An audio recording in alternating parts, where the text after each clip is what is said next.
Muita gente acha que, se viu uma mosca, já viu todas. É mais fácil descrevê-las como criaturinhas iguais.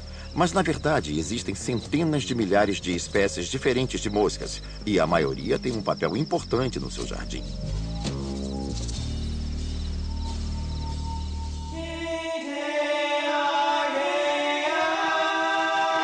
O mundo secreto dos jardins.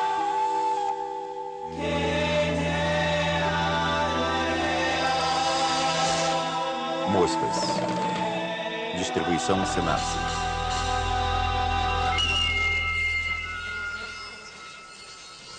Normalmente as pessoas conhecem as moscas domésticas, mas existem centenas de espécies que parecem as moscas das nossas casas e que são importantes polinizadoras. Algumas são carnívoras e outras são predadores ferozes.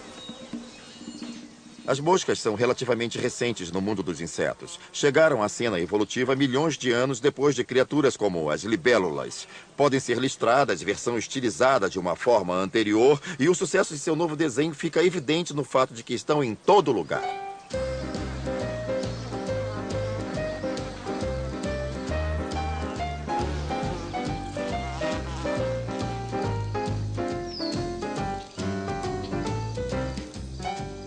A maior diferença entre moscas e a maioria dos insetos é que, ao invés de terem 4 asas do mesmo tamanho, as moscas têm apenas 2 verdadeiras asas.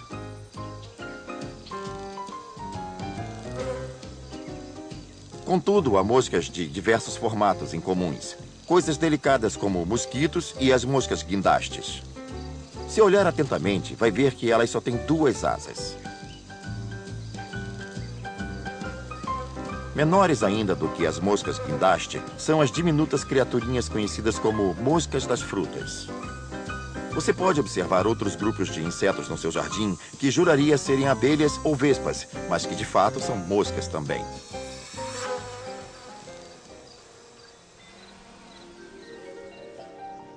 O motivo pelo qual as moscas causam tanto impacto no jardim é que elas são abundantes. E essa enorme quantidade de moscas está lá quase por uma única razão. Elas podem dar origem a uma geração em apenas 3 ou 4 dias e promovem esse processo continuado, ciclo após ciclo, geração após geração, todas trabalhando ininterruptamente no seu jardim. Well, it didn't take so very long for you to say to me, so long. You didn't wait to do me wrong, so it was over in a hurry. All our goodbyes have now begun. It was fast, but it was fun. You had to love me on the run, 'cause it was over in a hurry. Diferentemente de muitas moscas, as moscas salteadoras vivem por uma estação inteira e continuam a crescer durante o verão até virarem caçadoras excelentes. Quando você caminha pelo jardim, às vezes vê essa criaturinha voando apressada de flor em flor, numa incursão preparatória para a predação. Você está vendo uma mosca salteadora.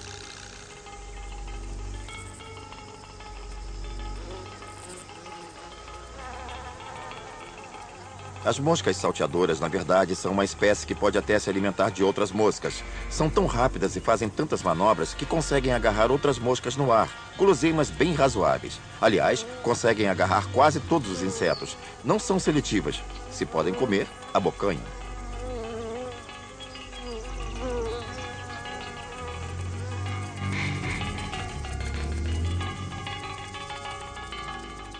Você pode até dizer que uma mosca nada mais é do que uma mosca. Mas antes de matá-las a tapas, lembre-se de que nem todas são criadas da mesma forma. Algumas, como as moscas abelhas, moscas do pairo e mesmo mosquitos machos, são ótimos polinizadores. As que se alimentam de néctar precisam despender muito tempo circundando as flores, o que significa que irão coletar pólen e transferir de uma flor a outra. Um importante grupo de polinizadores é o das moscas das flores. São espetaculares de se olhar, porque têm a habilidade de permanecer numa posição quase indefinidamente. batendo vigorosamente e intermitentemente as asas, claro. Isso quer dizer que podem enfrentar muitas dificuldades para ter acesso às flores. Elas chegam bem perto, bebem o néctar e daí vão mais uma vez perturbar o estame para retirar o pólen. Mas muitas moscas das flores são fascinantes porque têm esse corpo listrado, em geral em preto e amarelo ou preto e laranja. Essa aparência lembra a coloração de advertência de abelhas ou vespas e permite que elas se movam entre as flores com impunidade para a predação. Algumas até produzem um zumbido que faz a imitação de abelha ficar mais convincente. Não apenas são polinizadoras importantes, capazes de visitar diversas flores, como também na forma de larvas, são importantes componentes do seu jardim, já que depositam ovos junto a colônias de pulgões, e as larvas das moscas das flores são vorazes comedoras de pulgões.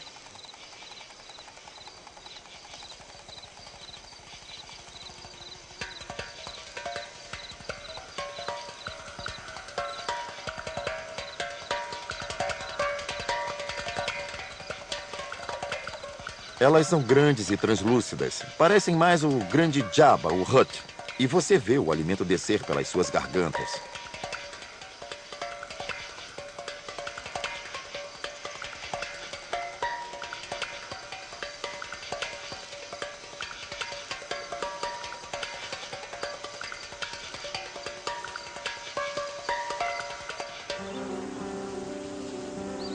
Como são moscas e voam como loucas o tempo todo, gastam muita energia. Isto é, precisam visitar muitas flores. Elas visitam tantas flores e algumas moscas são tão pequenas que alcançam flores miúdas, o que faz delas polinizadoras realmente importantes.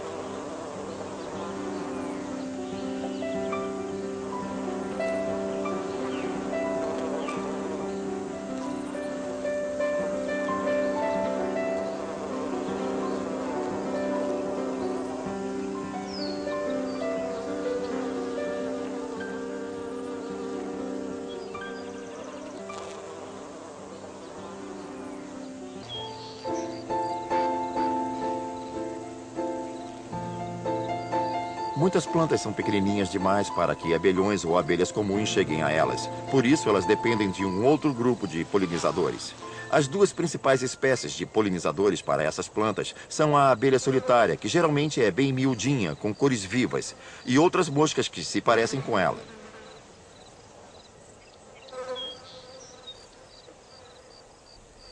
As moscas têm diferentes razões para visitar flores. Às vezes estão procurando alimento, e se forem predadoras, procuram insetos que estão se alimentando das flores.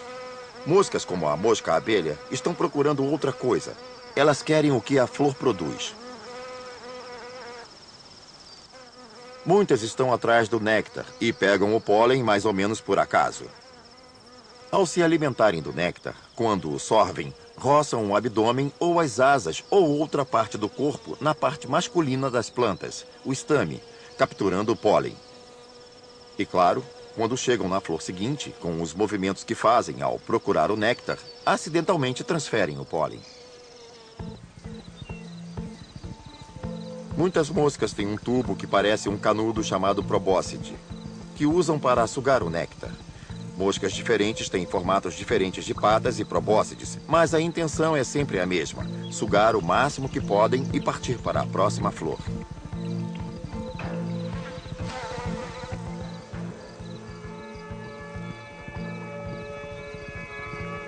Outras moscas não têm esse prolongamento bucal, portanto precisam buscar plantas cujo néctar se encontre onde é produzido, acumulados em pequenas depressões, e sorvem o néctar dessas pequenas poças.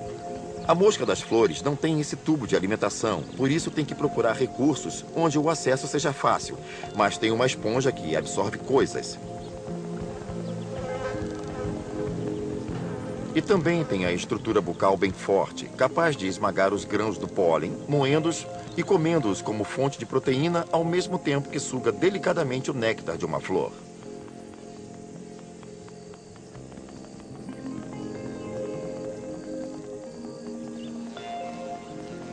Muitas outras moscas não se alimentariam primariamente de néctar. Elas se alimentam de pólen. E quando estão lá fora buscando pólen e se movendo de uma flor a outra, não podem evitar que polinizem as plantas simultaneamente.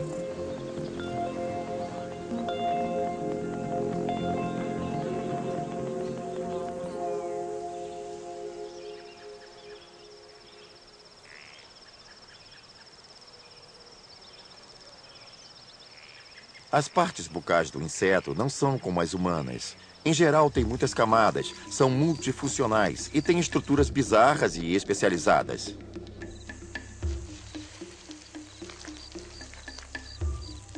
Algumas estruturas esmagam e moem, algumas rasgam e algumas perfuram.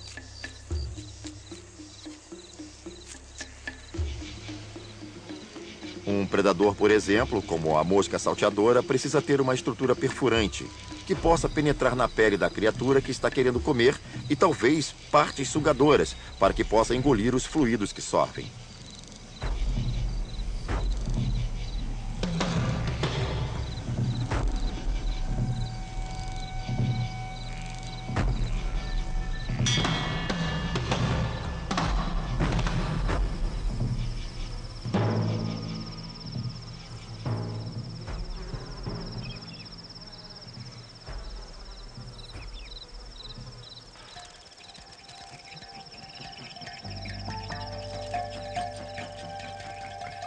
Moscas e larvas de moscas vivem nos lugares mais estranhos, em montes de estercos, fezes de cachorro e até embaixo d'água.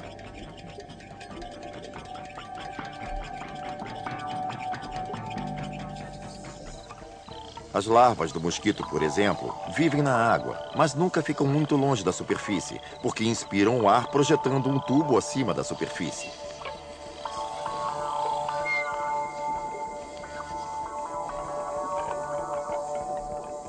Para se alimentar, elas emergem e apreendem micro-organismos, enquanto tentam evitar que elas próprias virem comida. Isso perdura por 3 ou 4 dias quando elas finalmente emergem.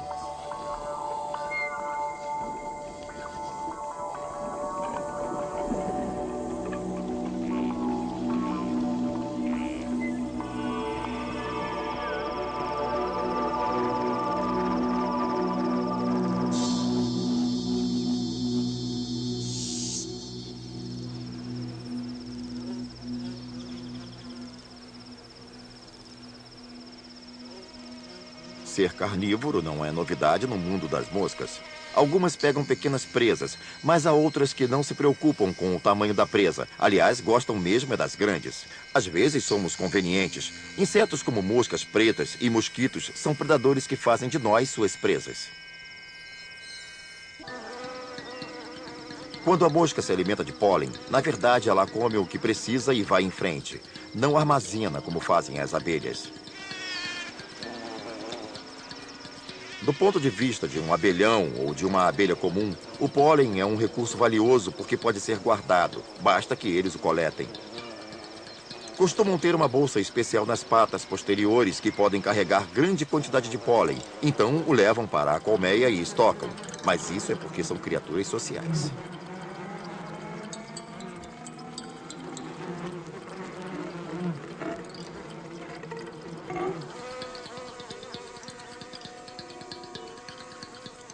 Moscas, contudo, são bastante solitárias. Não há indícios de ordem social no universo delas. Quando uma mosca come pólen, está cuidando de se nutrir apropriadamente para que, ao desovar, o ovo tenha o máximo de nutrientes necessários ao seu desenvolvimento.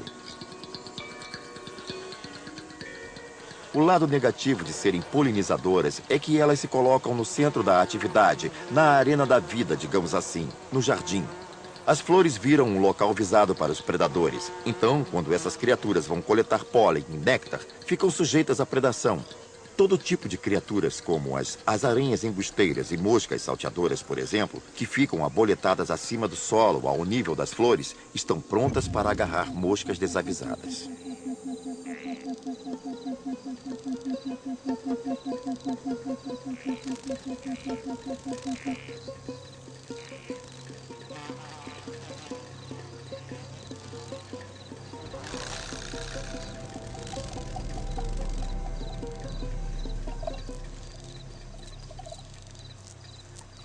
A enorme abundância de moscas, é claro, significa que elas também são um recurso tremendamente farto para todo tipo de outras criaturas. Portanto, não é fácil ser mosca, porque várias criaturas querem comê-las.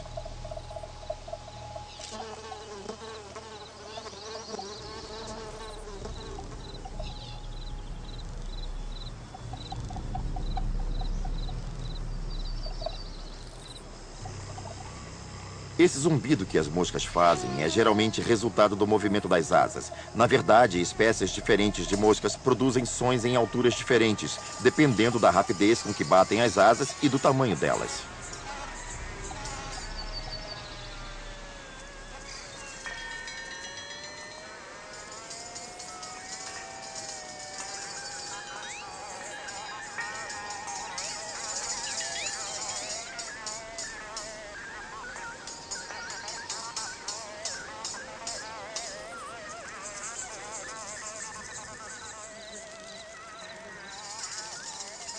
Libélulas e borboletas têm asas muito largas, e isso faz com que demore um pouco a alçar voo, mas tendo começado, tem muita habilidade para planar.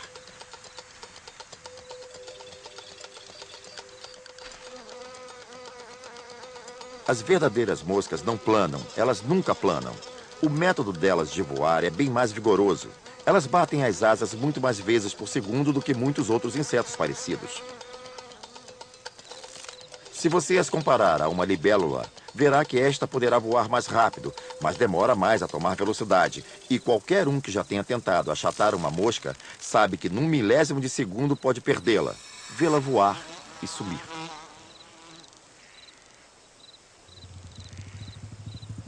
Ao olhar para uma mosca, você vê uma criatura extremamente sensível ao que se passa em torno de si. Elas precisam encontrar, claro, outra para acasalar. Mas também têm algo para comer, e o fazem com mais de um sentido. Algumas moscas têm uma visão incrível. Possuem grandes olhos na frente, que são posicionados de tal forma que têm um amplo campo de visão de quase 360 graus, e com isso, sabem o que se passa em volta. O que é em parte útil para encontrar alimento e em parte óbvio para não virarem presas. Mas não é só com a visão que fazem contato com o mundo. Muitas vezes, esse contato é feito pelos sentidos do olfato e do paladar.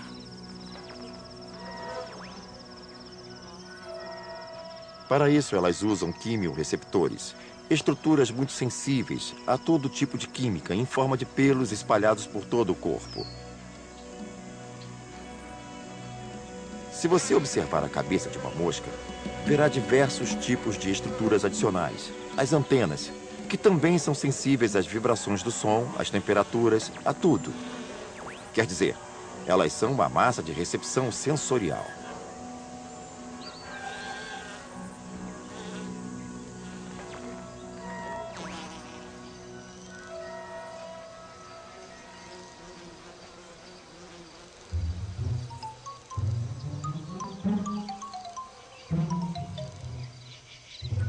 Ao contrário do que muita gente possa pensar, os insetos são um grupo bastante perspicaz. As moscas despendem uma boa parte do dia se alisando e se limpando. Nunca se sabe se alguém vai chegar com uma câmera. As moscas precisam manter seu aparato sensorial bem limpo, e isso inclui os olhos. Elas não têm olhos úmidos como as aves e os mamíferos, portanto, não têm pálpebras para fechar e umedecê-los. Então, precisam usar os pelinhos finos da ponta das patas para limpar a superfície ocular.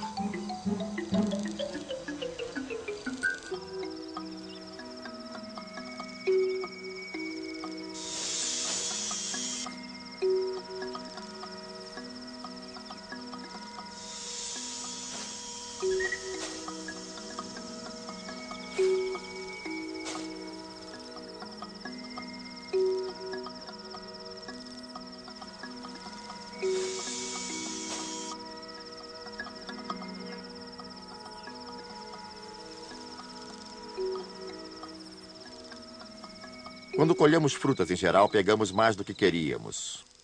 Quando a fruta está madura, a ponto de ser colhida, também é o momento certo para a mosca das frutas desovar dentro dela. Afinal, se frutas servem para alimentar você, também servem para alimentar a larva da mosca das frutas. Dificilmente você come uma fruta sem uma larva da mosca das frutas dentro. A questão é que normalmente você não a vê. E como dizem, o que os olhos não veem, o coração não sente. As frutas maduras geralmente contêm essas larvas, porque os estágios larvais já estavam no corpo dessa fruta bem antes de você a pegar. Quando finalmente emergem como moscas, um observador casual poderá pensar que essa mosca saiu do nada, quando de fato ela estava na fruta o tempo todo.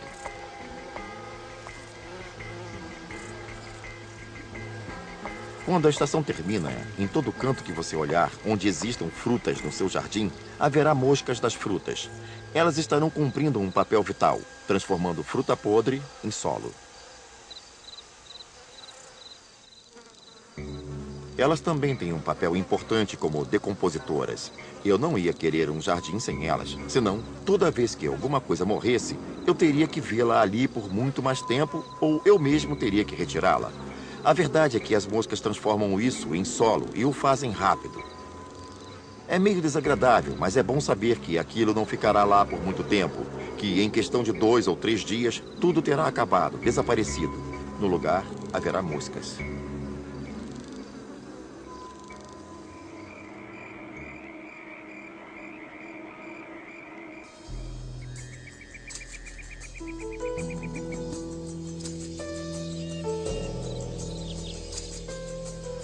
Se você é seduzido pela agitação do mercado de negócios, tem que ser fascinado pelo mundo das moscas no seu jardim. Sempre há uma imensa atividade em andamento e elas estão sempre fazendo coisas boas para você. Elas fazem o seu jardim funcionar, polinizando as flores, controlando as pragas e transformando restos em solo. O que mais você pode querer além de um jardim cheio de moscas?